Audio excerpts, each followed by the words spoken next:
damn, it got lucky. Take it from him and not leave him with nothing. She wanna go viral. Hey y'all, welcome back to my channel. I am Rania, also known as Me Aesthetically, and come talk to me.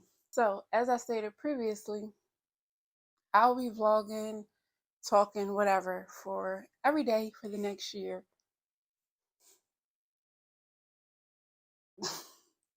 I'm nervous because I am a very private person, but as I stated previously, I'm working on me, and I need to come up out of my shell, and I just need to figure out who Rania is. So come on this journey with me. But in the meantime, this is my notebook that I write ideas in, things I want to talk about. That's like a budget. So we got these, stuff like that. So it's the topic of my book that says I'm scared, honestly. My notebook. I don't necessarily remember when I wrote that topic. I have two phones, so I actually like text myself topics throughout the day. Whatever comes to my mind, if I want to talk about something, I do it. I also deliver things sometimes. So I spend a lot of time in the car by myself, or I also work from home, so I spend time doing that by myself too.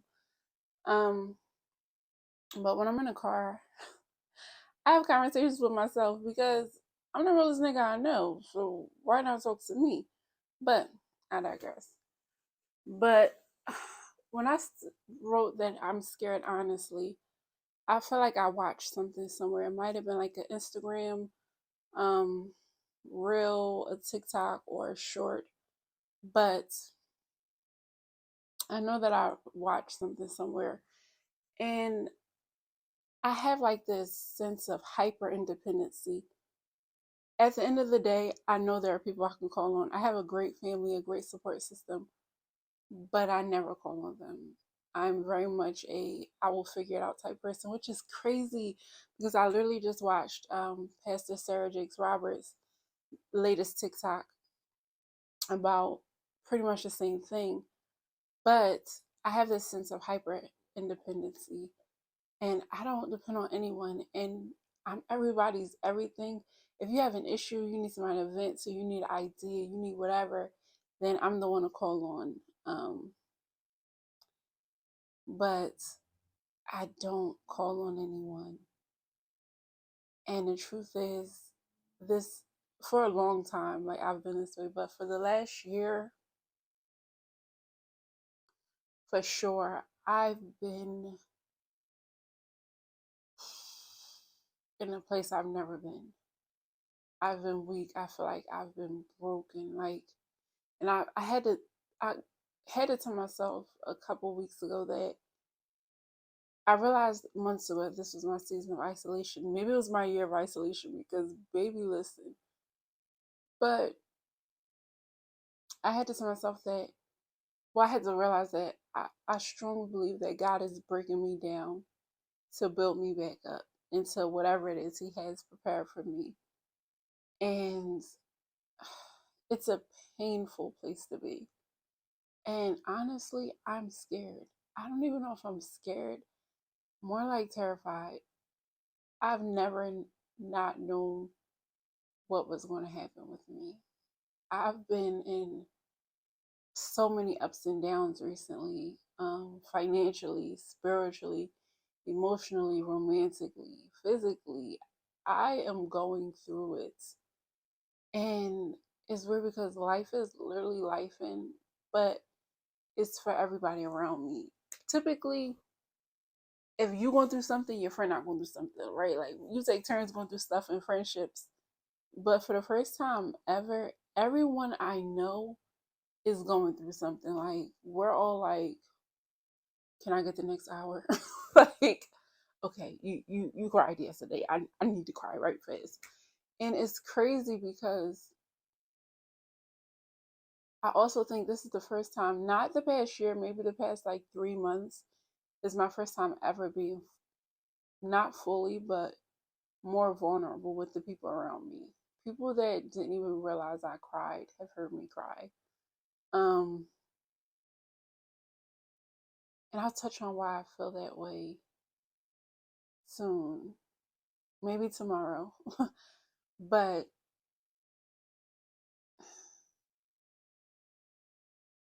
they've like heard me cry. They haven't seen me cry, but they've definitely heard me cry. And I don't cry around people for, I'll save that for tomorrow. But yeah, and honestly, wholeheartedly, I am shook. Like, I'm shook.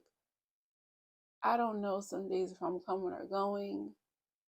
Um, I'm just trying to brace myself for whatever it is. It's not even a hope for the best, prepare for the worst situation, because I'm not speaking it over my life. There is no worst, okay? There's none of that. But I'm definitely preparing myself for whatever it is, good or bad, prayerfully good, because I know that there's a reason for everything. And though I may not know what the reason is currently, I will know eventually. And I can't wait till I do, because I'm like, oh, I get it. For instance, I just had a situation where it was a financial situation, and it was hit after hit after hit after hits. And for someone that is used to depending on themselves, when I know how to make money, thank God. But for someone that's used to depending on themselves, if I find myself in a hole, I'm gonna dig myself out of it. I could not dig myself out of this hole. And it got to the point where I was like, I have to call somebody. Now, like I said, there are people that I can call. I wholeheartedly, 100%, there are people I can call if I'm in a financial bind, and I can call them for good amounts of money. Thank God. Um, I never have. I never have. And I thought I never would. But I called a parent and I was like, I need you. Like, I need help. And in that moment, because I couldn't figure out why do I keep missing the mark? Like, this is the situation is here. I am here currently, but every time I feel like I'm getting closer, I'm getting backed up again. I'm just like, God, like, what is happening, bro? Like, come on. Yes, I talk to God like that. Don't, yeah, I do. But I'm like, bro, like, what is happening? What is going on? And I realized that if you know me, you know I'm a prideful person. I'll admit that I'm a prideful person. Yes, I know pride comes in for the fall. Clearly, because I almost fell. But it got to the point where I had to realize after the fact, like, yeah. And I said to my friends, I'm like, I feel like God is like breaking me out of the prideful thing. It's like, hey, you want to be prideful or you want some help?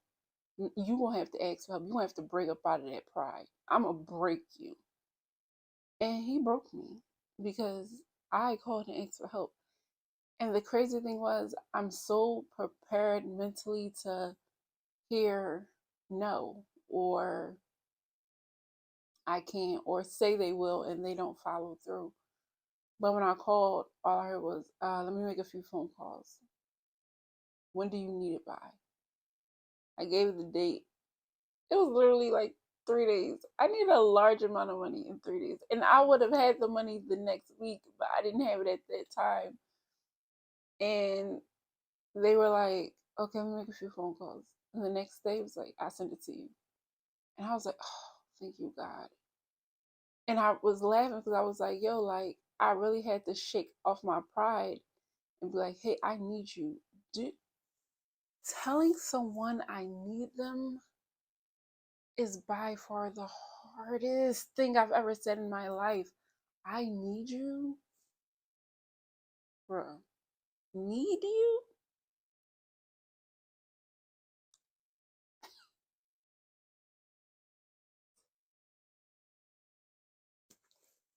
I pray it's the last time I ever heard to say it, first of all.